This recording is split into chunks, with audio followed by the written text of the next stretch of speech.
الحمد لله رب العالمين والعاقبة للمتقين والصلاة والسلام على سيد الأنبياء والمرسلين وعلى آله وصحابه وأزواجه وذرياته وأهل بيته وابنه الغوث الأعظم الجيلاني ومعين الملة والدين وشيخ الإسلام والمسلمين أعلى الحضرة الإمام أحمد رضا وعلى عباد الله الصالحين أجمعين أما بعد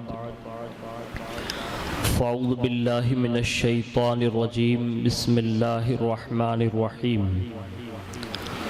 قل بفضل الله وبرحمته فبذلك فليفرحوا صدق الله العظيم وصدق رسوله النبي الأمين المختار الكريم ونحن على ذلك لمن الشاهدين والشاكرين والحمد لله رب العالمين.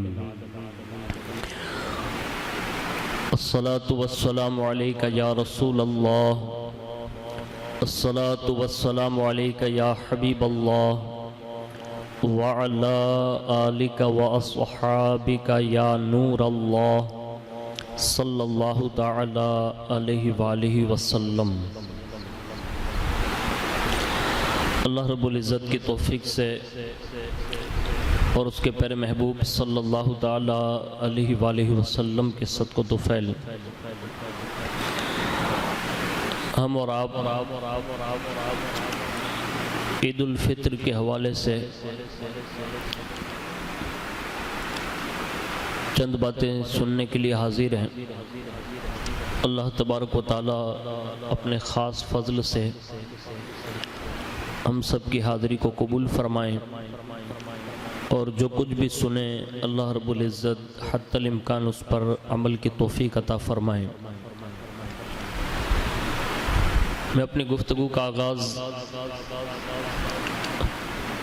درود پاک کی اس فضیلت کے ذریعے کرتے ہیں جیسا کہ روایتوں میں ہے کہ ایک بار کسی بھکاری نے کفار سے سوال کیا. انہوں نے مذاقاً امیر المومنین حضرت سیدنا مولا علی مشکل کشا علی المرتضی شیر خدا کرم اللہ تعالی وجہ الکریم کے پاس بھیج دیا، جو کہ سامنے ہی تشریف فرما تھے. اس نے حاضر ہو کر دستے سوال دراز کیا. آپ کرم اللہ تعالی وجہ الکریم نے 10 بار درود شریف پڑھ کر اس کی ہتھیلی پر دم کر دیا اور فرمایا مٹھی بند کر لو اور جن لوگوں نے بھیجا ہے ان کے سامنے جا کر کھول دو. کفار ہنس رہے تھے کہ خالی پھونک مارنے سے کیا ہوتا ہے، مگر جب سائل نے ان کے سامنے جا کر مٹھی کھولی تو اس میں ایک دینار تھا. یہ کرامت دیکھ کر کئی کافر مسلمان ہو گئے. ورد جس نے کیا درود شریف کا اور دل سے پڑھا درود شریف، حاجتیں سب رواں ہوئی اس کی، ہے عجب کیمیا درود شریف. آئیے مل کے ایک بار اور محبت کے ساتھ درود شریف پڑھ لیتے ہیں. اللہم صلی علی سیدنا مولانا محمد معدن الجود والکرم وعلی آلہ وصحابہ وبارک وسلم. صلاۃ و سلام علیک یا رسول اللہ صلی اللہ تعالی علیہ وآلہ وسلم. اللہ کے پیارے محبوب صلی اللہ تعالی علیہ وآلہ وسلم کے فرامین میں سے رمضان شریف کے مبارک مہینے کے متعلق یہ ارشادات واقع ہیں کہ اس مہینے کا پہلا عشرہ رحمت، دوسرا مغفرت اور تیسرا عشرہ جہنم سے آزادی کا ہے. اس سے معلوم ہوا کہ رمضان مبارک رحمت و مغفرت اور جہنم سے آزادی کا مہینہ ہے. لہٰذا اس رحمتوں اور برکتوں بھرے مہینے کے فوراً بعد ہی ہمیں اللہ رب العزت نے عید سعید کی خوشی منانے کا موقع فراہم کیا، اور عید الفطر کے روز خوشی کا اظہار کرنا یہ مستحب ہے. اللہ تعالیٰ کے فضل و رحمت پر خوشی کرنے کی ترغیب تو قرآن عظیم میں بھی موجود ہے۔ چنانچہ پارہ 11 سورہ یونس کی آیت نمبر 58 پر ہے، ارشاد ہوتا ہے قُلْ بِفَضْلِ اللَّهِ وَبِرَحْمَتِهِ فَبِذَلِكَ فَلْيَفْرَحُوا۔ ترجمہ کنز الایمان، تم فرماؤ اللہ ہی کے فضل اور اسی کی رحمت اور اسی پر چاہیے کہ خوشی کریں۔ اللہ کے پیارے محبوب صلی اللہ تعالیٰ علیہ وآلہ وسلم نے ارشاد فرمایا، جس نے عیدین کی رات یعنی شب عید الفطر اور شب عید الاضحیٰ طلب ثواب کے لیے قیام کیا، اس دن اس کا دل نہیں مرے گا جس دن لوگوں کے دل مر جائیں گے۔ تو اس حدیث پاک سے پتہ یہ چلا کہ عید الفطر کی رات بھی بہت بڑی رات ہے اور عظمت والی رات ہے۔ اب اس میں قیام کا حکم ہے تو کم از کم بندوں کو یہ چاہیے کہ با جماعت عشاء کی نماز پڑھیں، اور عشاء کے بعد اللہ اگر توفیق دیں تو 2 رکعت نفل بھی ادا کر لیں تاکہ صلاۃ اللیل میں یہ شامل ہو جائیں اور اس کی برکتیں نصیب ہو جائیں۔ ایک مقام پر اور اللہ کے پیارے حبیب صلی اللہ علیہ وسلم کہ صحابی حضرت سیدنا معاذ بن جبل رضی اللہ تعالیٰ عنہ سے یہ بات مروی ہے کہ وہ فرماتے ہیں کہ جو 5 راتوں میں شب بیداری کرے اس کے لیے جنت واجب ہو جاتی ہے۔ ذوالحجہ شریف کی 8ویں، 9ویں اور 10ویں رات، اس طرح یہ 3 راتیں ہوئی، اور چوتھی عید الفطر کی رات، 5ویں شعبان المعظم کی 15ویں رات یعنی شب برات۔ حضرت سیدنا عبداللہ ابن عباس رضی اللہ تعالیٰ عنہ کی ایک روایت میں یہ بھی ہے کہ جب عید الفطر کی مبارک رات تشریف لاتی ہے تو اس سے لیلۃ الجائزہ یعنی انعام کی رات کے نام سے پکارا جاتا ہے۔ جب عید کی صبح ہوتی ہے تو اللہ تعالیٰ اپنے معصوم فرشتوں کو تمام شہروں میں بھیجتا ہے، چنانچہ وہ فرشتے زمین پر تشریف لا کر سب گلیوں اور راہوں کے سروں پر کھڑے ہو جاتے ہیں اور اس طرح ندا دیتے ہیں، اے امت محمد صلی اللہ تعالیٰ علیہ وسلم، اس رب کریم کی بارگاہ کی طرف چلو جو بہت زیادہ عطا کرنے والا اور بڑے سے بڑا گناہ معاف فرمانے والا ہے۔ پھر اللہ عز و جل اپنے بندوں سے یوں مخاطب ہوتا ہے، اے میرے بندوں مانگو، کیا مانگتے ہو؟ میری عزت و جلال کی قسم، آج کے روز اس نماز عید کے اجتماع میں اپنی آخرت کے بارے میں جو کچھ سوال کرو گے وہ پورا کروں گا، اور جو کچھ دنیا کے بارے میں مانگو گے اس میں تمہاری بھلائی کی طرف نظر فرماؤں گا، یعنی اس معاملے میں وہ کروں گا جس میں تمہاری بہتری ہو۔ میری عزت کی قسم، جب تک تم میرا لحاظ رکھو گے میں بھی تمہاری خطاؤں کی پردہ پوشی فرماتا رہوں گا۔ میری عزت و جلال کی قسم، میں تمہیں حد سے بڑھنے والوں یعنی مجرموں کے ساتھ رسوا نہ کروں گا۔ پس اپنے گھروں کی طرف مغفرت یافتہ لوٹ جاؤ، تم نے مجھے راضی کر دیا اور میں بھی تم سے راضی ہو گیا۔ سبحان اللہ و بحمدہ، سبحان اللہ العظیم و بحمدہ۔ اس روایت سے پتہ چلا کہ عید الفطر کی نماز کے اس اجتماع میں شرکت کے بعد کیا کرنا چاہیے، یعنی اللہ رب العزت کی بارگاہ میں دنیا اور آخرت کے معاملات کے بارے میں سوال کرنا چاہیے۔ ہماری اور آپ کی طبیعت میں بہت کم ایسے لوگ ہوں گے کہ جنہیں اس اجتماع میں بھی کچھ مانگنے کی توفیق مل جائے، ورنہ ہماری اور آپ کی خوشی کی اس لہر میں ہم اللہ کی بارگاہ میں مانگنا بھول جاتے ہیں۔ آپ یقین کریں کہ اس دن ضرور مانگیں، یعنی عید الفطر کا دن در حقیقت اللہ کی بارگاہ سے کچھ مانگنے کا دن ہے، کچھ طلب کرنے کا دن ہے، تو زیادہ سے زیادہ آخرت کے معاملات میں اس رب کی بارگاہ میں سوال کرنا چاہیے۔ غور فرمائیے، عید الفطر کا دن کس قدر اہم ترین دن ہے کہ اس دن اللہ رب العزت کی رحمت نہایت جوش پر ہوتی ہے۔ دربار خداوندی سے کوئی سائل مایوس نہیں لوٹایا جاتا۔ ایک طرف اللہ کے نیک بندے اللہ کی بے پایا رحمتوں اور بخششوں پر خوشیاں منا رہے ہوتے ہیں، تو دوسری طرف مومنوں پر اللہ تعالیٰ کی اتنی کرم نوازیاں دیکھ کر انسان کا بدترین دشمن شیطان جو ہے وہ آگ بگولا ہو جاتا ہے۔ چنانچہ روایت میں ہے کہ حضرت وہب بن منبہ رضی اللہ تعالیٰ عنہ فرماتے ہیں کہ جب بھی عید آتی ہے شیطان چلا چلا کر روتا ہے، اس کی بدحواسی دیکھ کر تمام شیاطین اس کے گرد جمع ہو کر پوچھتے ہیں کہ آقا اب کیوں غضبناک ہیں اور اداس ہیں؟ وہ کہتا ہے افسوس، ہائے افسوس، اللہ تعالیٰ نے آج کے دن امت محمدیہ کو بخش دیا ہے، لہذا تم انہیں لذات اور نفسانی خواہشات میں مشغول کر دو۔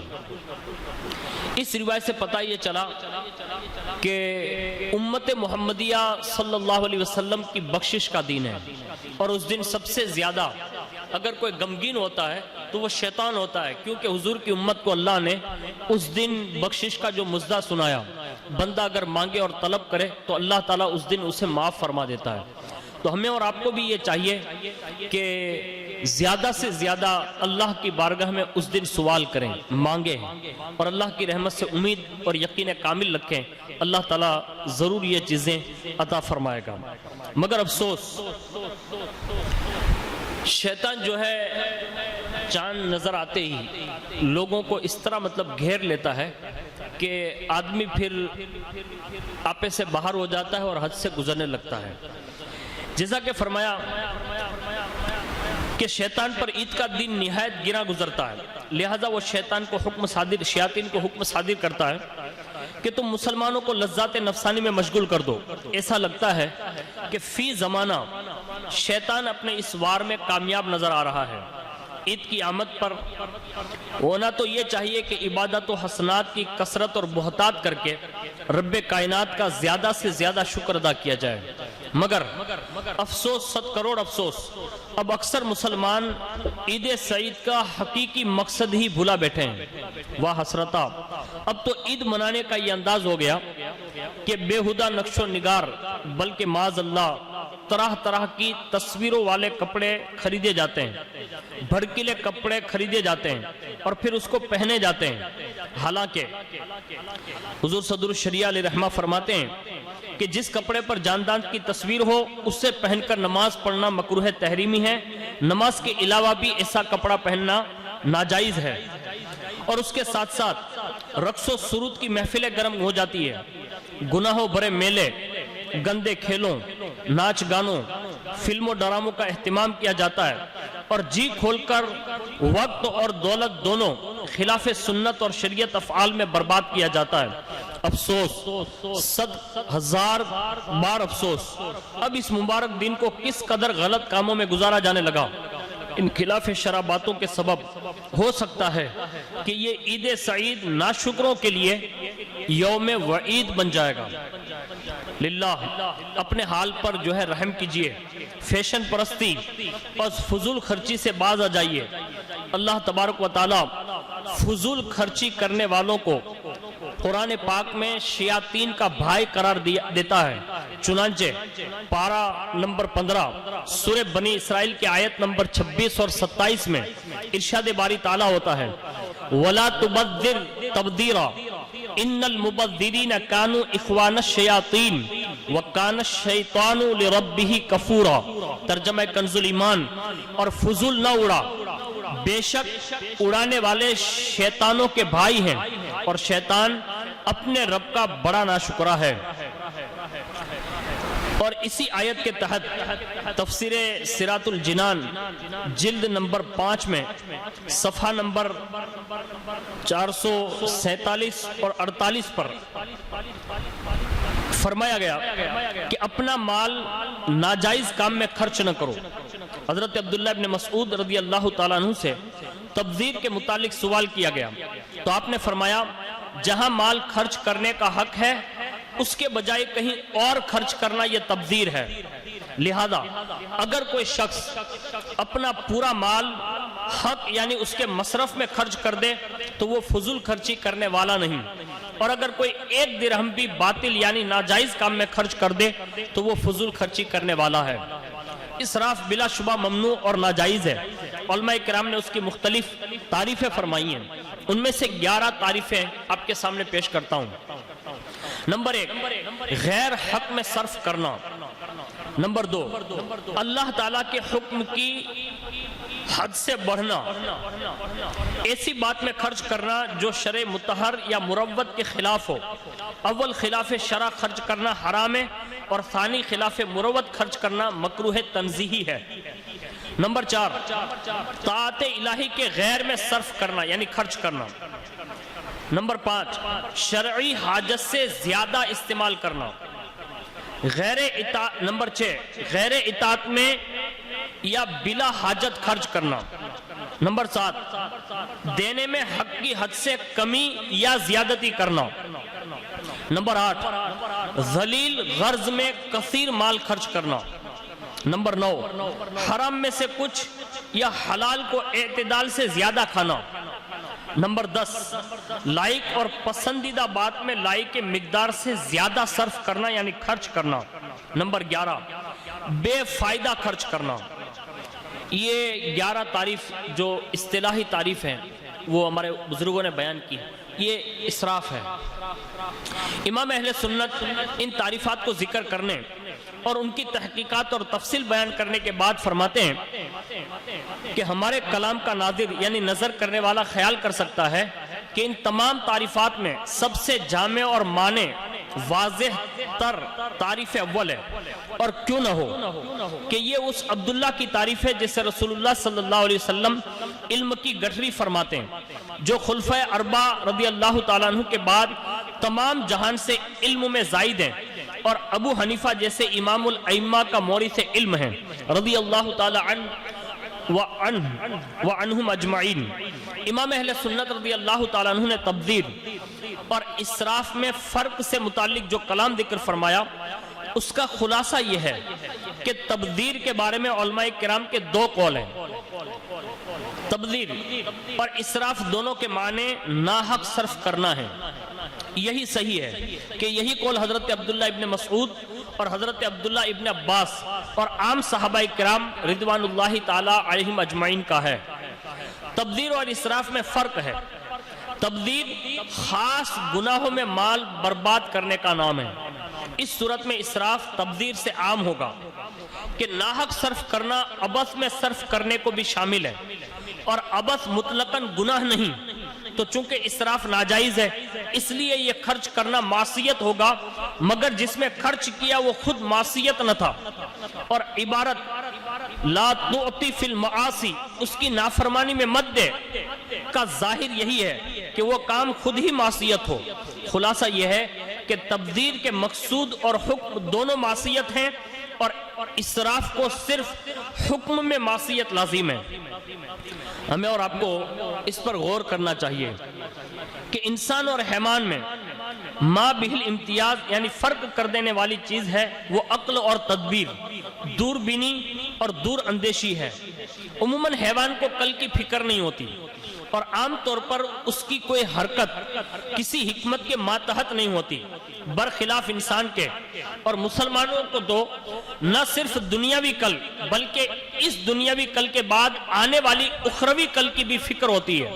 یقیناً سمجھدار انسان وہی ہے، بلکہ حقیقتاً انسان وہی ہے جو اخروی کل یعنی آخرت کی فکر بھی کریں، حکمت عملی سے کام لیں، اور اس فانی زندگی کو غنیمت جانتے ہوئے باقی آخرت کے لیے کوئی انتظام کر لیں. اب تو اکثر لوگ اپنی زندگی کا مقصد مال کمانا، خوب ڈٹ کر کھانا اور پھر خوب غفلت کی نیند سو جانا ہی سمجھتے ہیں. کیا کہوں احباب کیا کار نمایاں کر گئے، کیا کہوں احباب کیا کار نمایاں کر گئے. میٹرک کیا نوکر ہوئے اور پینشن ملی پھر مر گئے. آج ہماری اور آپ کی زندگی کا مقصد لوگ یہی سمجھ رہے ہیں، حالانکہ اس سے آگے لوگوں کی سوچیں جو ہے ختم ہوتی جا رہی ہے کہ ہم نے اور آپ نے کھانا کمانا اور زندگی گزار کر مر جانا. یہ کام حیوان بھی کرتے ہیں. ہمیں اور آپ کو اپنی زندگی کا اصل مقصد سمجھنا ہوگا، خاص کر کے عید الفطر کے دن ان باتوں کو ہمیں اور آپ کو مد نظر رکھنا چاہیے. یاد رکھیں زندگی کا مقصد صرف بڑی ڈگری حاصل کرنا، کھانا پینا، مزے اڑانا نہیں ہے. اللہ تعالیٰ نے آخر ہمیں زندگی کیوں مرحمت فرمائی؟ آئیے قرآن عظیم کی خدمت میں عرض کریں کہ اے اللہ عز و جل کی سچی کتاب، تو ہی ہماری رہنمائی فرما کہ ہمارے جینے اور مرنے کا مقصد کیا ہے۔ قرآن عظیم سے جواب ملتا ہے۔ اللہ رب العزت ارشاد فرماتا ہے، خلق الموت والحیات لیبلوکم ایکم احسن عملا، موت اور زندگی پیدا کی۔ الذی خلق الموت والحیات لیبلوکم ایکم احسن عملا، خدا وہ ہے جس نے موت اور زندگی پیدا کی کہ تمہاری جانچ ہو دنیاوی زندگی میں کہ تم میں کس کا کام زیادہ اچھا ہے۔ یعنی اس موت اور زندگی کو اس لیے پیدا کیا گیا تاکہ آزمایا جائے کہ اس دنیا کی زندگی میں کون زیادہ فرما بردار اور مخلص ہے۔ شیطان کے وار سے بچنے کی کوشش کیجئے اور اپنے آپ کو اپنی زندگی کا جو کما حقہ مقصد ہے اس کو حقیقی معنوں میں اجاگر کیجئے کہ اس زندگی کے چند ایام میں ہمیں آزمایا جا رہا ہے، ہمارا امتحان ہو رہا ہے، ہماری آزمائش ہو رہی ہے۔ آج دنیا میں پیسہ تو کس کے پاس نہیں ہے، چند لوگوں کو چھوڑ کر دیکھیں تو پیسوں کی بھرمار ہے۔ اچھے کپڑے ہر کس و ناکس خرید سکتا ہے، اچھا کھانا ہر کس و ناکس کھاتا ہے، لیکن یاد رکھیں ہماری زندگی کا اصل مقصد یہ نہیں ہے جس کو ہم اور آپ سمجھ بیٹھے ہیں، بلکہ عید کے دن تو لوگ اس انداز میں نکلتے ہیں جیسے ایسا لگتا ہے کہ کہیں یہ خوشی کا دن کہیں وعید کا دن نہ بن جائیں۔ اور یاد رکھیے کہ کسی نے کہا ہے لیس العید لمن لبس الجدید انما العید لمن خاف الوعید، فرمایا گیا عید اس کی نہیں جس نے نئے کپڑے پہن لیے، عید تو اس کی ہے جو عذاب الہی سے ڈر گیا۔ آج ہمیں اور آپ کو عذاب الہی کا خوف پیدا ہونا چاہیے اور ہمیں اس معاملے میں ڈرنا چاہیے کہ کہیں ایسا نہ ہو جائے کہ ہمارے لیے یہ خوشیاں کہیں ہمیشہ ہمیشہ کے لیے چھین نہ لی جائیں۔ آئیے اپنے بزرگوں کا وہ عید کا تہوار، وہ عید کی خوشیاں اور وہ عید کے اس وقت بھی جو حقیقی معنوں میں ایک خوشی کا دن ہے جس میں خوشی کرنا، اظہار محبت کرنا یہ یقیناً مستحب ہے، لیکن ان دنوں میں بھی انہوں نے کس شان سے گزارے۔ آج کل تو گویا صرف نئے نئے کپڑے پہننا، عمدہ کھانے تناول کرنے کوئی معاذ اللہ ہم نے اور آپ نے عید سمجھ رکھا ہے۔ ذرا غور کیجئے، ہمارے بزرگان دین بھی آخر عید مناتے رہے، مگر ان کے عید منانے کا انداز بڑا ہی نرالا ہے۔ وہ دنیا کی لذتوں سے کوسوں دور بھاگتے رہے، ہر حال میں اپنی نفس کی مخالفت کرتے رہے۔ آئیے عید کا ایک انوکھا دن حضرت سیدنا ذوالنون مصری رحمت اللہ تعالی علیہ کا دیکھتے ہیں۔ انہوں نے 10 برس تک کوئی لذیذ کھانا تناول نہ فرمایا، نفس چاہتا رہا، آپ رحمت اللہ تعالی علیہ نفس کی مخالفت کرتے رہے۔ ایک بار عید کی مبارک مقدس رات میں دل نے مشورہ دیا کہ کل اگر عید سعید کے روز لذیذ کھانا کھا لیا جائے تو کیا حرج ہے۔ اس مشورے پر آپ رحمت اللہ تعالی علیہ نے بھی دل کو آزمائش میں مبتلا کرنے کی غرض سے فرمایا، میں اولاً 2 رکعت نفل نماز پڑھوں گا اور پورا ختم قرآن کروں گا۔ اے میرے دل، تو اگر اس بات میں میرا ساتھ دے تو کل لذیذ کھانا مل جائے گا۔ لہٰذا آپ رحمت اللہ تعالی علیہ نے 2 رکعت ادا کی اور ان میں پورا قرآن عظیم ختم فرمایا۔ آپ رحمت اللہ تعالی علیہ کے دل نے اس امر میں آپ رحمت اللہ تعالی علیہ کا ساتھ دیا، یعنی دونوں رکعتیں دل جمعی کے ساتھ ادا کر لیں۔ آپ رحمت اللہ تعالی علیہ نے عید کے دن لذیذ کھانا منگوایا، نوالا اٹھا کر منہ میں ڈالنا ہی چاہتے تھے کہ بے قرار ہو کر پھر رکھ دیا اور نہ کھایا۔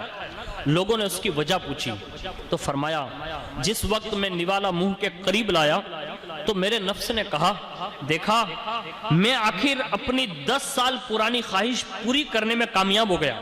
میں نے اسی وقت کہا کہ اگر یہ بات ہے تو میں تجھے کامیاب نہ ہونے دوں گا اور ہرگز لذیذ کھانا نہ کھاؤں گا۔ چنانچہ آپ رحمت اللہ تعالی علیہ نے لذیذ کھانے کا ارادہ ترک کر دیا۔ اتنے میں ایک شخص لذیذ کھانے کا طبق اٹھائے ہوئے حاضر ہوا، عرض کیا، یہ کھانا میں نے رات میں اپنے لیے تیار کیا تھا، لیکن جب رات میں سویا قسمت نے انگڑائی لی اور میری قسمت جاگ اٹھی، میرے قسمت کا ستارہ بلند ہوا، خواب میں تاجدار رسالت صلی اللہ علیہ وسلم کی زیارت نصیب ہوئی اور میرے پیارے آقا صلی اللہ علیہ وسلم نے مجھ سے ارشاد فرمایا، اگر تو کل قیامت کے روز مجھے دیکھنا چاہتا ہے تو یہ کھانا ذوالنون مصری رحمت اللہ تعالی علیہ کے پاس لے جا اور ان سے جا کر کہہ کہ حضرت محمد بن عبداللہ بن عبد المطلب صلی اللہ علیہ وسلم فرماتے ہیں کہ دم بھر کے لیے نفس کے ساتھ صلح کر لو اور چند نوالے اس لذیذ کھانے سے کھا لو۔ حضرت سیدنا ذوالنون مصری رحمت اللہ تعالی علیہ یہ سن کر جم اٹھے اور کہنے لگے میں فرما بردار ہوں، میں فرما بردار ہوں، میں فرما بردار ہوں، اور لذیذ کھانا جو ہے کھانے لگے۔ اللہ اکبر۔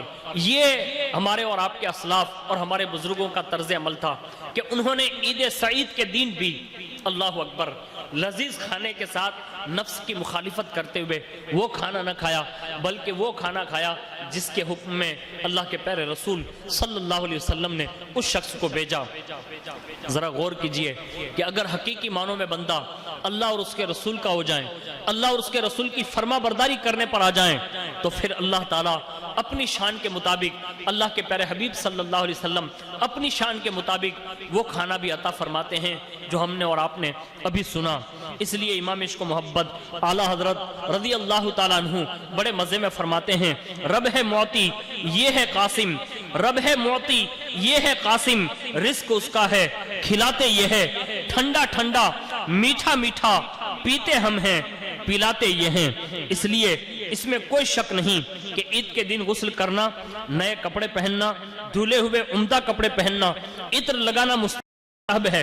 یہ مستحبات ہمارے ظاہری بدن کی صفائی اور زینت کے متعلق ہے، لیکن ہمارے انصاف اور اجلے اور نئے اور نہائے ہوئے اور خوشبو ملے ہوئے جسم کے ساتھ ہماری روح بھی ہم پر ہمارے ماں باپ سے بھی زیادہ مہربان خدا رحمان عز و جل کی محبت اور اطاعت اور امت کے غمخوار دو جہان کے تاجدار صلی اللہ علیہ وسلم کی الفت و سنت سے خوب سجی ہوئی ہونی چاہیے۔ ذرا سوچئے، روزہ ایک بھی نہ رکھا ہو، سارا ماہ رمضان اللہ تعالیٰ کی نافرمانیوں میں گزارا ہو، بجائے عبادت کے ساری رات غفلت میں گزار دی ہو اور آوارہ گردیوں میں گزار دی ہو، اپنے جسم اور روح کو دن رات گناہوں میں ملوث رکھا ہو، اور آج عید کے دن انگلش فیشن والے بے ڈھنگے کپڑے پہن بھی لیے، تو اسے یوں سمجھیے گویا کہ ایک نجاست تھی جس پر چاندی کا ورق چسپا کر کے اس کی نمائش کر دی گئی ہے۔ اس سے زیادہ کوئی اور تصور نہیں کیا جا سکتا۔ سرکار مدینہ صلی اللہ علیہ وسلم کی محبت سے سرشار دیوانوں، سچی بات تو یہی ہے کہ عید ان خوش نصیبوں کے لیے ہے، ان خوش بخت مسلمانوں کے لیے ہے اور ان کا حصہ ہے جنہوں نے ماہ محترم رمضان المبارک کو روزوں، نمازوں، دیگر عبادتوں سے گزارا، تو یہ عید ان کے لیے اللہ کی طرف سے مزدوری ملنے کا دن ہے۔ ہمیں تو اللہ تعالیٰ سے ڈرتے رہنا چاہیے کہ ماہ محترم کا جیسا حق تھا ہم نے ایسا حق ادا نہیں کیا۔ آئیے ایک عظیم المرتبہ شخصیت کا عید کا دن دیکھتے ہیں کہ انہوں نے بھی عید کے دن کیا کیا۔ دنیا جسے امیر المؤمنین حضرت سیدنا فاروق اعظم رضی اللہ تبارک و تعالی عنہ کی ذات سے جانتی ہیں، آپ کے مکان عالی شان پر لوگ حاضر ہوئے تو کیا دیکھا کہ امیر المؤمنین حضرت سیدنا فاروق اعظم رضی اللہ تعالیٰ عنہ دروازہ بند کر کے زارو قطار رو رہے ہیں۔ لوگوں نے حیران ہو کر عرض کیا، یا امیر المؤمنین آج تو عید ہے، جو خوشی منانے کا دن ہے، خوشی کی جگہ یہ رونا کیسا؟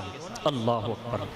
آپ رضی اللہ تعالیٰ عنہ نے آنسو پوچھتے ہوئے فرمایا، ہذا یوم العید وہذا یوم الوعید، یہ عید کا دن بھی ہے اور وعید کا دن بھی، جس کے نماز، روزے، تلاوت قرآن، سحری اور افطار یہ ساری چیزیں جو مقبول ہو گئے، بلا شبہ ان کے لیے آج عید کا دن ہے، لیکن جس کے نماز، روزے اور ذکر و اذکار اگر اس کے منہ پہ مار دیے گئے، اس کے لیے تو آج وعید کا دن ہے۔ مزید انکسارن فرمایا، اور میں تو اس خوف سے رو رہا ہوں کہ انا لا ادری ام من المقبولین ام من المطرودین، یعنی مجھے یہ معلوم نہیں کہ میں مقبول ہوا ہوں یا رد کر دیا گیا ہوں۔ عید کے دن عمر یہ رو کر، عید کے دن عمر یہ رو کر بولے نیکوں کی عید ہوتی ہے۔ اللہ اللہ، اللہ اکبر۔ ذرا غور کیجئے، سوچئے، خوب غور فرمائیے کہ یہ وہی سیدنا فاروق اعظم رضی اللہ تعالیٰ عنہ ہیں جن کو اللہ کے پیارے حبیب صلی اللہ علیہ وسلم نے اپنی ظاہری حیات ہی میں جنت کی بشارت عنایت فرما دی ہے. ان کے خوف اور خشیت کا یہ عالم ہے. اور ہم جیسے نکمے، ہم جیسے باطنی اور بے تکی باتیں کرنے والوں کی یہ حالت ہے کہ نیکی کے نون کے نقطے تک بھی ہم نہیں پہنچ پائے. مگر خوش فہمی کا یہ حال ہے کہ ہم جیسا پارسا کوئی نہیں، ہم جیسا نیک کوئی نہیں، ہم جیسا صالح کوئی نہیں. یاد رکھیں ان باتوں سے ہم سب کو جو ہے عبرت پکڑنا چاہیے. اور آج ہماری اور آپ کی کیفیت یہ ہے کہ ہماری چند نیکیاں بھی ہم اور آپ چھپا نہیں پاتے، بلکہ اس کا بھی باتوں باتوں میں ہم اور آپ اظہار کر دیتے ہیں. لیکن یہ وہ مقبول لوگ ہیں کہ جن کی کیفیت یہ ہے کہ وہ عید کے دن بھی اپنے آپ کو چھپا کر اللہ کی بارگاہ میں رو رو کر اللہ کو منانے میں لگے ہوئے ہیں. اللہ کے لیے کوشش کیجئے. انہی کا گھر ہے امیر المؤمنین رضی اللہ تعالیٰ عنہ کا. ایک مرتبہ عید کے دن اپنے شہزادوں کو پرانی قمیص پہنے ہوئے دیکھا تو رو پڑے.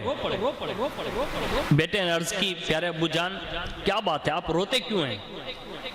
فرمایا میرے لال مجھے اندیشہ ہے کہ آج عید کے دن جب لڑکے تمہیں اس پرانی قمیص میں دیکھیں گے تو تمہارا دل ٹوٹ جائے گا. اللہ اکبر. اس لیے آپ نے مطلب یہ اظہار خیال کیا اور رونے کا سبب بیان کیا. اللہ اکبر. بیٹے بھی کتنے حساس تھے جو ماں باپ کی کیفیات کے ساتھ ساتھ اللہ اور اس کے رسول کے ان فرامین سے بھی واقف تھے. آج بہت سارے بچے ایسے بھی ہوں گے کہ جنہوں نے یہ فرمائشی کی ہوں گی. خیر ماں باپ اگر دلچسپی کے ساتھ اگر یہ کر دے رہے ہیں تو یہ ان کی مہربانیاں ہیں. لیکن میں ان تمام بچوں سے اور ان تمام جوانوں سے جو عید سعید کے دن یا اس سے پہلے دن اپنے ماں باپ سے زبردستی پیسہ لے کر اپنے دوستوں میں اچھا نام ہو اس لیے ہزاروں کی تعداد میں لوگ پیسہ اپنے ماں باپ سے وصول کرتے ہیں اور زبردستی وصول کرتے ہیں. نہ دینے پر وہ ناراض ہو جاتے ہیں. اس انداز میں اپنے ماں باپ سے وہ اتنا پیسہ لے لیتے ہیں اور اتنے قیمتی بیش کپڑے خریدی کرتے ہیں کہ جس کا ہم اور آپ اندازہ نہیں لگا سکتے. میں ان تمام جوانوں سے عرض کروں گا غور کیجئے، ذرا سوچئے کہ یہ امیر المؤمنین کے بیٹے ہیں، پرانے کپڑے پہنے ہوئے ہیں، ماں باپ رو رہے ہیں، لیکن بیٹے کا جواب سنیے. عرض کرتے ہیں بابا دل تو اس کا ٹوٹے جو رضائے الہی کے کام میں ناکام رہا یا جس نے ماں باپ کی نافرمانی کی ہو. مجھے تو امید ہے کہ آپ رضی اللہ تعالیٰ عنہ کی رضامندی کے طفیل اللہ تعالیٰ بھی مجھ سے راضی ہو جائے گا. یہ سن کر فاروق اعظم رضی اللہ تعالیٰ عنہ نے آپ رضی اللہ تعالیٰ عنہ نے اپنے شہزادے کو گلے لگایا اور اس کے لیے دعا فرما دی. آپ غور کریں کہ یہ ہمارے اسلاف کے بیٹے تھے جنہوں نے ماں باپ کو اس انداز میں بھی دیکھا پھر بھی انہوں نے اللہ اس کے رسول کی رضا کو مد نظر رکھا. آج شاید میرے خیال سے میرے تصور سے باہر ہے، ہو سکتا ہے کچھ بیٹے ایسے بھی ہوں گے جو ماں باپ کے اس کیفیت کو دیکھتے بھی ہوں گے کہ ایسے حالات میں بھی ماں باپ کے ساتھ سمجھوتا کرتے ہو. شاید ایسا بیٹا مل جائے. لیکن ان تمام بیٹوں سے گزارش ہے اپنے ماں باپ کی مالی کیفیت کو دیکھ کر اپنے کپڑے اگر خریدنے بھی ہیں تو اس کیفیت کو دیکھیں کہ بڑے مالداروں کے ساتھ میں رہتے ہوئے ہمیں بڑے مالداروں کی کیفیت کو دیکھتے ہوئے اپنے ماں باپ کو اس انداز میں ڈبونے کی ضرورت نہیں ہے، بلکہ ہمیں اپنے ماں باپ کی مالی حیثیت کو ضرور مد نظر رکھنا چاہیے. اور جن لوگوں کو اللہ یہ توفیق دیتا ہے تو پھر یاد رکھیں یہ تو صاحب زادے ہیں، لیکن تاریخ میں کچھ بیٹیاں بھی ایسی ہیں جنہوں نے اپنے ماں باپ کی مالی کیفیت کو مد نظر رکھا اور باقاعدہ ان ماں باپ نے اپنی بیٹیوں کو بھی منایا. میں ان مستورات اور ان صاحبزادیوں اور بیٹیوں سے بھی عرض کروں گا جن کے ماں باپ غریب ہیں، اگر آپ کے ماں باپ غریب ہیں آپ اپنے ماں باپ کو اس طرح فرمائش نہ کریں کہ عید کے دن ہمیں نئے کپڑے ہی چاہیے. نہیں، بلکہ پرانے کپڑوں میں بھی ہمارے بزرگوں کی بیٹیوں نے جو ہے باقاعدہ عیدیں منائی ہیں. ان میں ایک عظیم المرتبہ شخصیت امیر المؤمنین حضرت سیدنا عمر بن عبدالعزیز رضی اللہ تعالیٰ عنہ، ان کی خدمت میں ایک دن قبل یعنی عید کے ایک دن پہلے شہزادی حاضر ہوئی، بولی ابو جان عید کے دن ہم کو نئے کپڑے چاہیے، ہم نئے کپڑے پہنیں گی. فرمایا بیٹیوں یہی کپڑے جو پہنے ہیں انہیں دھو لو، کل پہن لینا. انہوں نے کہا نہیں ابو جان ہمیں نئے کپڑے بنوا دیجئے. بچیوں نے ضد کرتے ہوئے کہا آپ رضی اللہ تعالیٰ عنہ نے فرمایا میری بچیوں، عید کا دین اللہ رب العزت کی عبادت اور اس کا شکر بجا لانے کا دین ہے۔ نئے کپڑے پہننا یہ کوئی ضروری تو نہیں۔ بس بیٹیوں نے سنا تو کہا ابو جان آپ کا یہ فرمانا بے شک درست ہے، لیکن ہماری سہیلیاں ہمیں تانا دیں گی کہ تم امیر المؤمنین کی لڑکیاں ہو اور عید کے روز بھی وہی پرانے کپڑے پہن رکھے ہیں۔ یہ کہتے ہوئے بچیوں کی آنکھوں سے آنسو آ گئے۔ اللہ، بچیوں کی باتیں سن کر امیر المؤمنین حضرت عمر بن عبدالعزیز رضی اللہ تعالیٰ عنہ کا دل جو ہے پسیج گیا۔ خازن کو بلا کر فرمایا کہ مجھے میرے 1 مہینے کی تنخواہ جو ہے وہ پیش کرو، پیشگی۔ اللہ اکبر۔ اس وقت کے خازن یعنی جو خزانچی ہوتے تھے وہ بھی کتنے ایماندار اور حساس ہوتے تھے۔ انہوں نے عرض کیا، کہا حضور کیا آپ کو یقین ہے کہ آپ 1 ماہ تک زندہ رہیں گے؟ اللہ اکبر۔ یعنی جو 1 مہینے کی پیشگی تنخواہ مانگ رہے ہیں، کیا آپ 1 مہینے تک زندہ رہیں گے؟ یہ آپ کا یقین ہے؟ آپ اس پر بھروسہ دلا سکتے ہیں اور اس کو لکھت دے سکتے ہیں؟ اللہ اکبر۔ فرمایا جزاک اللہ، بے شک تم نے صحیح اور عمدہ بات کہی۔ خازن چلا گیا۔ آپ رحمت اللہ تعالیٰ علیہ نے بچوں سے فرمایا، بچیوں میری پیاری بیٹیوں، اللہ اور اس کے رسول کی رضا پر اپنی خواہشات قربان کر دو۔ اللہ اکبر۔ انہوں نے اس انداز میں اپنی بیٹیوں کو جو ہے سمجھایا اور انہوں نے کما حق کہو عید کا صحیح مقصد سمجھایا کہ عید عبادت کرنے کا دین ہے، عید حقیقی معنوں میں اللہ کا شکر ادا کرنے کا دین ہے۔ آج ہماری اور آپ کی کیفیت جو ہے، اللہ اکبر، اللہ کی پناہ مانگنی چاہیے کہ ہمیں اس دن جو ہے بڑی جو خوشی ملی ہے نا اس کی قدر کرنی چاہیے، اس میں شکر ادا کرنا چاہیے۔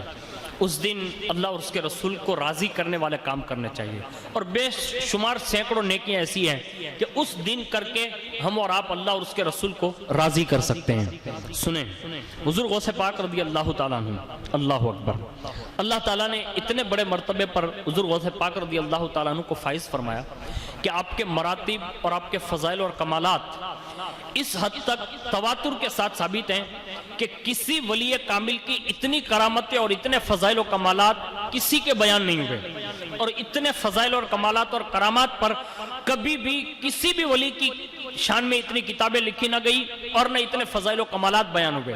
اتنے عالی مرتبے پر فائز ہے کہ اللہ اکبر، لیکن اس کے باوجود اللہ اکبر، آپ رضی اللہ تعالیٰ عنہ ہمارے لیے کیا چیز پیش فرماتے ہیں، عبرت حاصل کیجئے۔ فرماتے ہیں خلق گوید کے فردہ روز عید است، خوشی در روح ہر مومن پدید است، درا روزے کے با ایما بمیرم مرا در ملک خود روز عید است۔ فرماتے ہیں کہ لوگ کہہ رہے ہیں کل عید ہے، کل عید ہے، اور سب خوش ہیں، لیکن میں تو جس دن اس دنیا سے اپنا ایمان سلامت لے کر گیا، میرے لیے تو وہی دین عید ہوگا۔ سبحان اللہ، کیا شان تقویٰ ہے، کیا بڑی شان ہے۔ اولیاء کرام کے سردار، اس قدر تواضع اور انکساری، اس میں ہمارے لیے بھی درس ہے۔ ہمیں سمجھایا جا رہا ہے کہ خبردار ایمان کے معاملے میں غفلت نہ کرنا، ہر وقت ایمان کی حفاظت کی فکر میں لگے رہنا، کہیں ایسا نہ ہو کہ ہماری غفلت اور معصیت کے سبب کہیں ایمان کی دولت کہیں ہاتھ سے نکل نہ جائیں۔ امام فرماتے ہیں رضا کا خاتمہ بالخیر ہوگا، رضا کا خاتمہ بالخیر ہوگا اگر رحمت تیری شامل ہے یا غوث۔ اللہ اکبر۔ اس انداز میں حضور غوث پاک رضی اللہ تعالیٰ عنہ نے ہمیں اور آپ کو عید منانے کے ساتھ ساتھ ہمیں یہ پیغام دیا، ایمان کی حفاظت۔ اللہ اکبر۔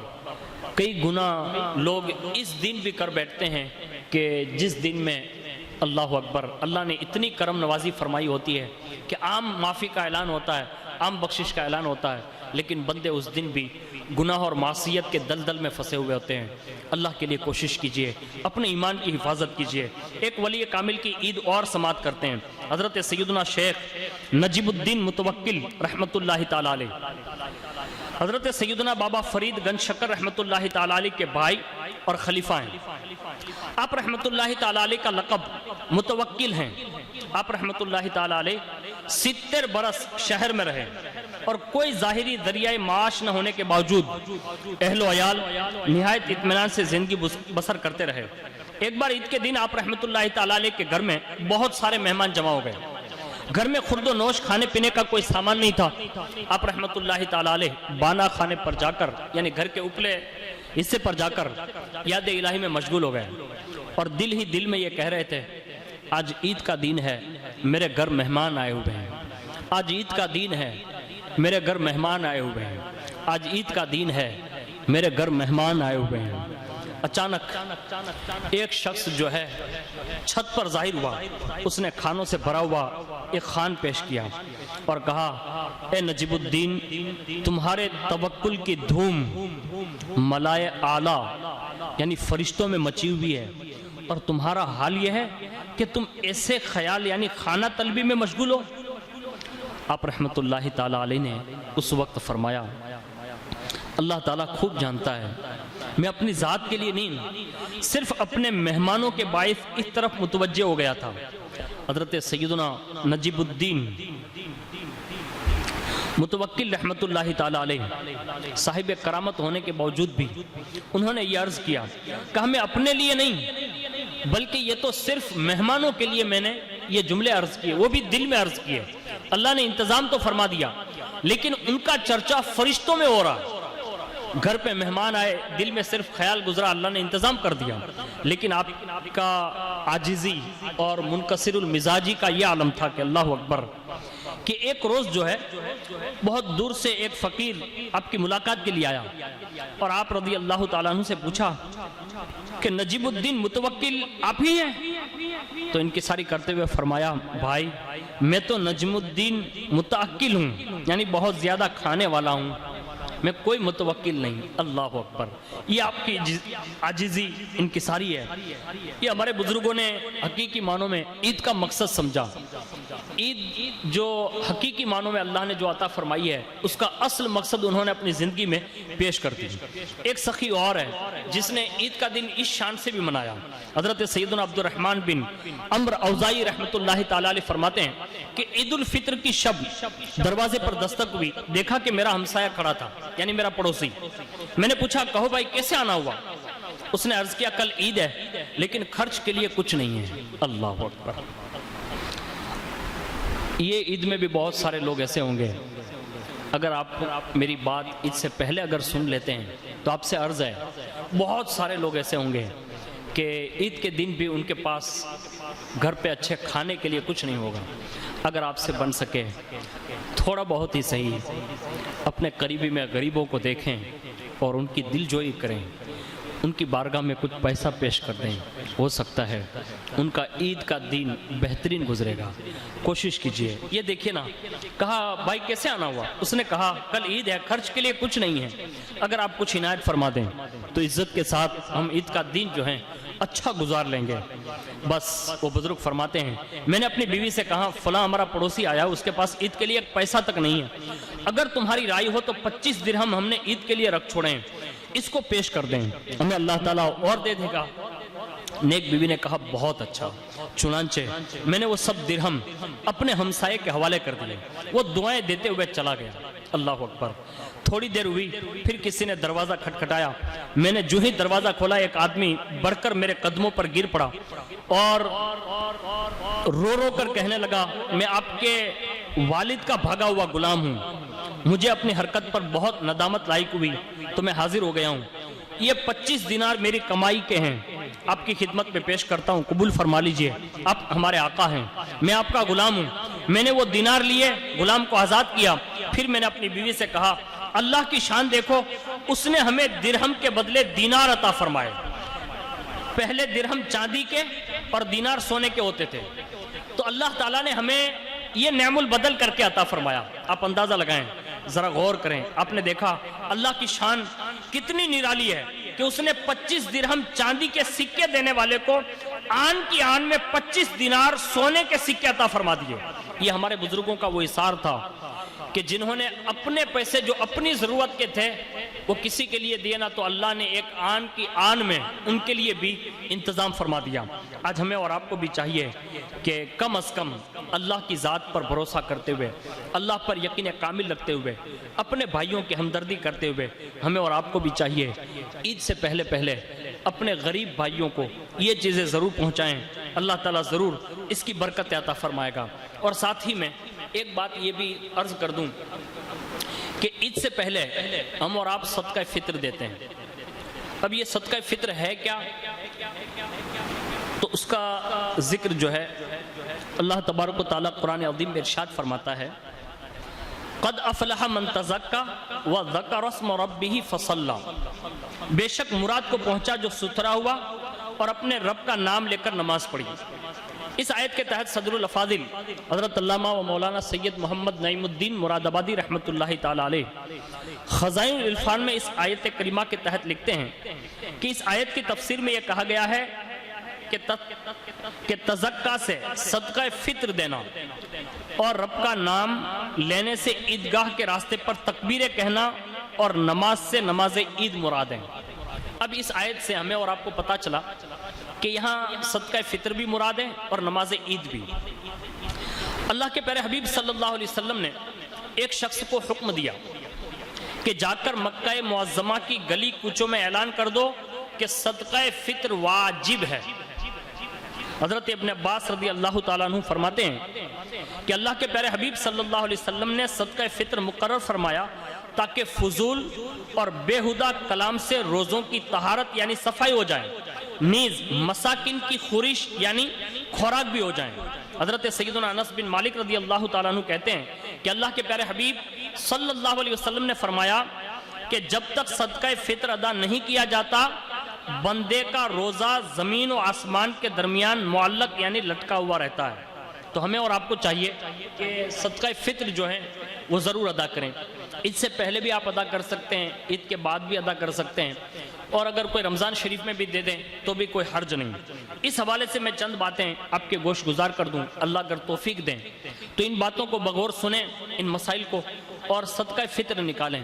اور ایک اپیل یہ کروں گا اگر اللہ توفیق دیں تو صدقہ فطر اس سال دارالعلوم شمس تبریز کے حوالے کریں، اور یہ صدقہ فطر دارالعلوم شمس تبریز کو دے کر اللہ اور اس کے رسول کو راضی کرنے والے کاموں میں جو ہے ایک ہیلپ بھی ہو جائے گی اور ایک مدد بھی ہو جائے گی، اور آپ کے لیے انشاءاللہ یہ صدقہ جاریہ بھی بن جائے گا۔ چند باتیں عرض کرتا ہوں۔ نمبر ایک، صدقہ فطر ان تمام مسلمان مرد و عورت پر واجب ہے جو صاحب نصاب ہوں اور ان کا نصاب حاجات اصلیہ سے فارغ ہوں، یعنی ضروریات زندگی مثلا رہنے کا مکان، خانہ داری کا سامان وغیرہ۔ نمبر دو، جس کے پاس 7.5 تولہ سونا یا 52.5 تولہ چاندی یا 52.5 تولہ چاندی کی رقم یا اتنی مالیت کا مال تجارت ہو اور یہ سب حاجت اصلیہ سے فارغ ہو، یا اتنی مالیت کا حاجت اصلیہ کے علاوہ سامان ہو، اس کو صاحب نصاب کہا جاتا ہے۔ نمبر 3، صدقہ فطر واجب ہونے کے لیے عاقل و بالغ ہونا شرط نہیں، بلکہ بچہ یا مجنون یعنی پاگل بھی اگر صاحب نصاب ہو تو اس کے مال میں سے ان کا ولی یعنی سرپرست ادا کرے۔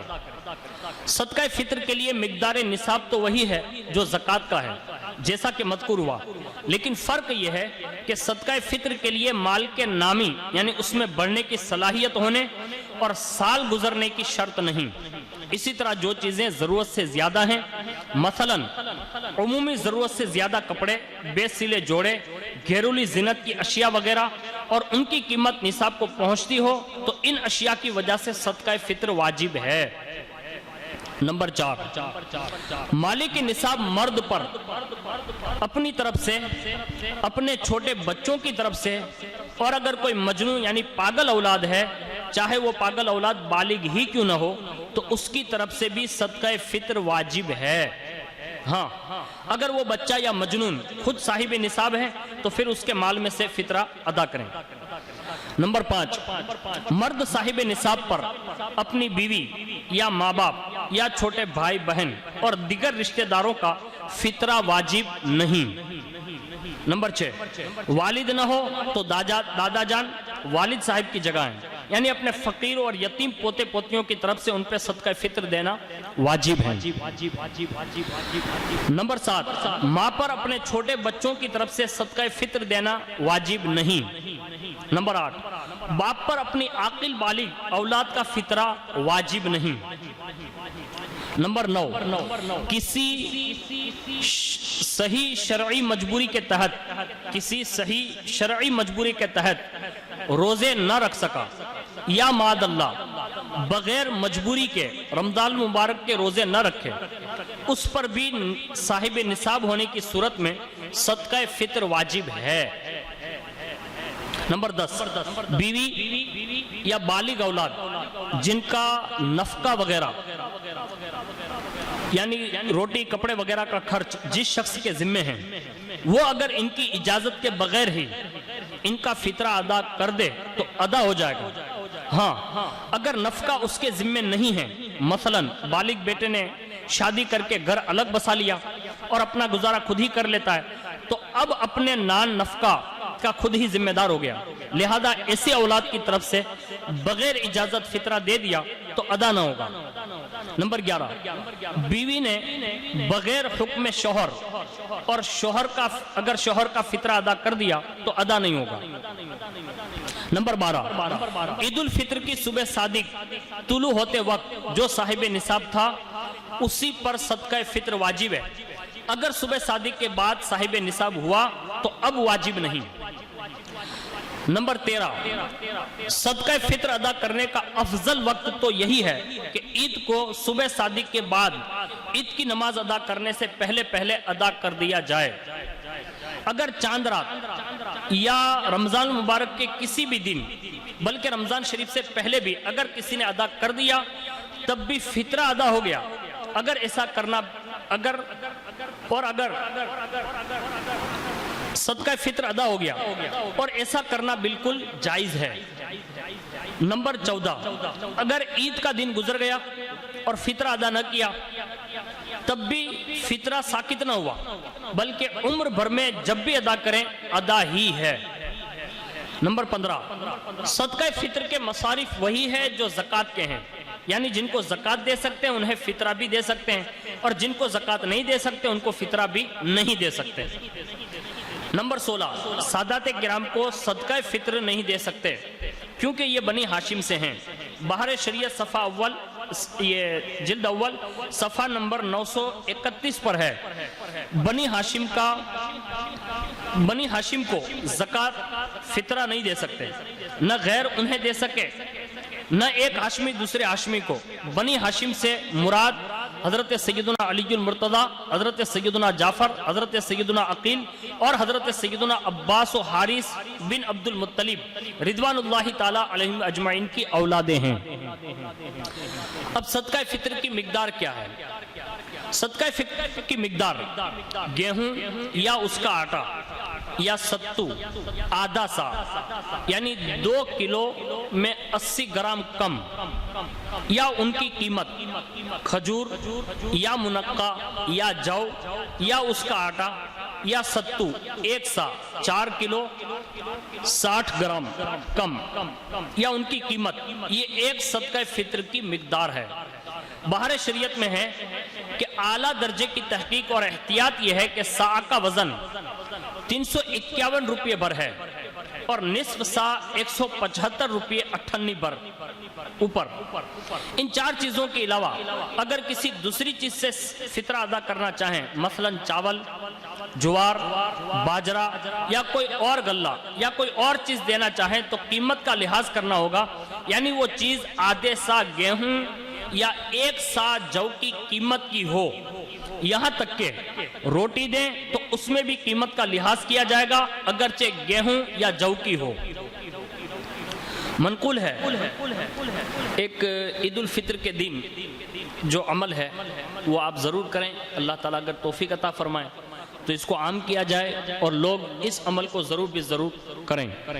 منقول ہے کہ جو شخص عید کے دن 300 مرتبہ سبحان اللہ و بحمدہ پڑھے اور فوت شدہ مسلمانوں کی ارواح کو ایصال ثواب کرے تو ہر مسلمان کی قبر میں 1000 انوار داخل ہوتے ہیں، اور جب وہ پڑھنے والا خود مرے گا اللہ تبارک و تعالیٰ اس کی قبر میں بھی 1000 انوار داخل فرمائے گا۔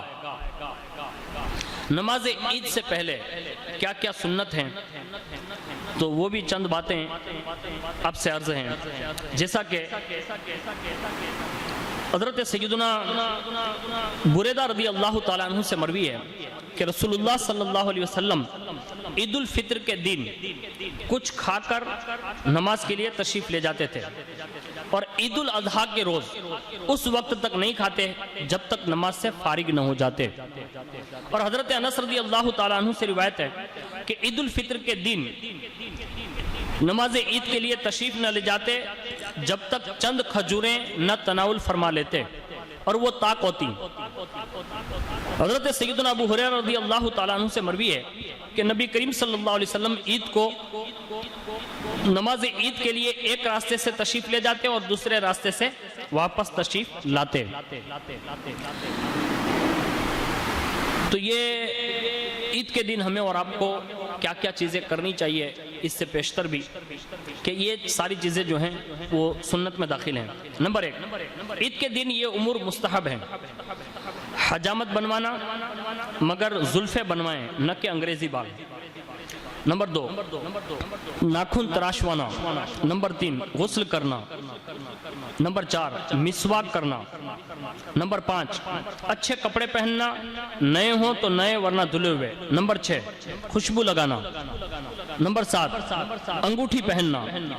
جب کبھی انگوٹھی پہننی ہے تو اس بات کا خیال رکھیے کہ صرف 4.5 ماشے یعنی 4 گرام 374 ملی گرام سے کم وزن چاندی کی ایک ہی انگوٹھی پہنی ہے، ایک سے زیادہ نہ پہنی ہے، اور اس ایک انگوٹھی میں بھی نگینہ ایک ہی ہو، ایک سے زیادہ نگینے نہ ہو۔ بغیر نگینے کی بھی مت پہنی ہے۔ نگینے کے وزن کی کوئی قید نہیں۔ چاندی کا چھلا یا چاندی کے بیان کردہ وزن وغیرہ کے علاوہ کسی بھی دھات کی انگوٹھی یا چھلا مرد نہیں پہن سکتا۔ نمبر 8، نماز فجر مسجد محلہ میں پڑھنا۔ نمبر 8، عید الفطر کی نماز کو جانے سے پہلے چند کھجوریں کھا لینا، 3، 5، 7 یا کم و بیش مگر طاق ہو۔ کھجوریں نہ ہوں تو کوئی میٹھی چیز کھا لیں۔ اگر نماز سے پہلے کچھ بھی نہ کھایا تو گناہ نہیں ہوا، مگر عشاء تک نہ کھایا تو عتاب یعنی ملامت کیا جائے گا۔ نمبر 9، نماز عید عیدگاہ میں ادا کرنا۔ نمبر 10، عیدگاہ پیدل چلنا، اور اگر عیدگاہ وغیرہ میں اگر نمازیں نہیں ہوتی کسی وجہ سے تو اپنے محلے کی مسجد میں بھی عید وغیرہ ہوتی ہیں تو اس میں شرکت کرنا۔ سواری پر جانے میں حرج نہیں، مگر جس کو پیدل جانے پر قدرت ہو اس کے لیے پیدل جانا افضل ہے، اور واپسی پر سواری پر آنے میں کوئی حرج نہیں۔ نماز عید کے لیے عیدگاہ جلد چلے جانا اور ایک راستے سے جانا اور دوسرے راستے سے واپس آنا۔ عید کی نماز سے پہلے صدقہ فطر ادا کرنا، خوشی ظاہر کرنا، کثرت سے صدقہ دینا، عیدگاہ کو اطمینان اور وقار اور نیچی نگاہ کیے ہوئے جانا، آپس میں مبارکباد دینا، بعد نماز مصافحہ یعنی ہاتھ ملانا، معانقہ یعنی گلے ملنا، جیسا کہ عموماً مسلمانوں میں رائج ہے اور بہتر ہے، اس میں اظہار مسرت ہے۔ عید الفطر کی نماز کے لیے جاتے ہوئے راستے میں آہستہ آہستہ تکبیر کہیے۔ نماز عید الاضحیٰ کے لیے جاتے ہوئے راستے میں بلند آواز سے تکبیر کہیے۔ تکبیر یہ ہے: اللہ اکبر لا الہ الا اللہ واللہ اکبر وللہ الحمد۔ اللہ سب سے بڑا ہے، اللہ سب سے بڑا ہے، اللہ کے سوا کوئی عبادت کے لائق نہیں، اور اللہ سب سے بڑا ہے، اللہ سب سے بڑا ہے، اللہ تعالیٰ ہی کے لیے تمام خوبیاں ہیں۔ یہ باتیں جو ہے عید کے روز مستحبات میں سے ہیں، اگر اللہ توفیق دیں تو آپ ضرور بے ضرور یہ کریں۔ اللہ تعالیٰ ہمیں اور آپ کو عید الفطر کی برکتوں سے بہرہ فرمائیں۔ اللہ تعالیٰ ہمیں عید کی وہ عظیم الشان خوشیاں اہل سنت والجماعت کے ساتھ مل کر عطا فرمائیں، اور اس وقت جو حالات ہیں اللہ تعالیٰ ہم سب کو ایک دوسروں کا خیال کر کے انہیں بھی اپنی خوشیوں میں شریک کرنے کی توفیق عطا فرمائیں۔ آمین یا رب العالمین برحمتک یا ارحم الراحمین۔